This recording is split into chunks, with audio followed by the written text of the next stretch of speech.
আসসালামু আলাইকুম। আমি এখন আছি রাজবাড়ী কালুখালী থানার অন্তর্গত মদাপুর ইউনিয়নের মদাপুরের গাছের গোড়া। মদাপুরের গাছের গোড়া বললে সারা বাংলাদেশের বিভিন্ন জায়গার মানুষ এটাকে চিনে। এই যে মন্দিরটা দেখতেছেন, এই মন্দিরের পিছনেই সেই গাছটা ছিল। বিশাল বড় বট গাছ ছিল। এই বট গাছের নাম অনুসারেই এই জায়গাটাকে মদাপুর গাছের গোড়া বলা হয়। বিশাল বড় জায়গা, দেখেন জায়গাটা বাউন্ডারি করা। প্রতি বছরই এইখানে 3 দিনের জন্য মেলা হয়, যাকে বারুণীর মেলা বলা হয়। আর এই মেলাটা প্রতি বছরে যে দোল পূজা হয়, দোল পূজার 12 দিন পর এই মেলাটা শুরু হয়। সামনে যাহা দেখতেছেন এটা হচ্ছে Madapur union council. Madapur union council সামনেরটা। বিশাল বড় বড় গাছ, এই যে বিশাল বড় বড় গাছ।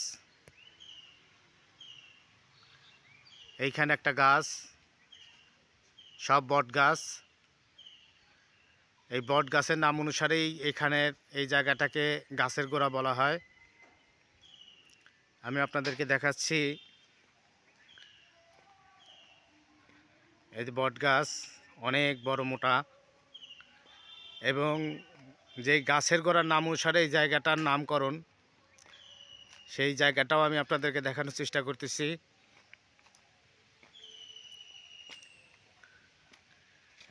এইখানেই এই যে জায়গাটা দেখতেছেন, এই জায়গাটাই সেই গাছটা ছিল, বিশাল বড় গাছটা ছিল। কোনো এক সময় ঝড়ে এই গাছটা পড়ে যায় এবং মানুষজনের চলাচলের সমস্যা হচ্ছিল বিধায় এইখানে যারা কর্তৃপক্ষ আছেন তারা এই গাছটাকে কেটে জায়গাটা পরিষ্কার করে, এবং এই গাছটার নাম অনুসারেই এটাকে গাছের গোড়া বলা হয়। এটা কয়েকশো বছরের অনেক পুরাতন একটা জায়গা। গাছটারও বয়স অনেক বছর হয়েছিল। এই কারণেই এই গাছটার নাম অনুসারেই এই জায়গাটাকে মদাপুর গাছের গোড়া বলা হয়। বিশাল বড় এরিয়া, এই যে চতুর্পাশ বাউন্ডারি করে ঘেরা।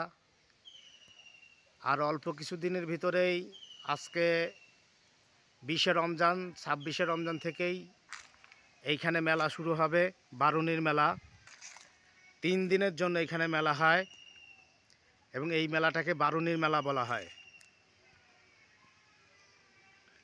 কালুখালী থানার এই জায়গাটার নাম মদাপুর। মদাপুর, এবং সামনেই যেই সবুজ বিল্ডিংটা দেখতেছেন এটা হচ্ছে মদাপুর ইউনিয়ন কাউন্সিল। ধন্যবাদ সবাইকে। ভিডিওটি ভালো লাগলে সাবস্ক্রাইব করে পাশে থাকবেন। আবারও সবাইকে ধন্যবাদ জানাই। আসসালামু আলাইকুম।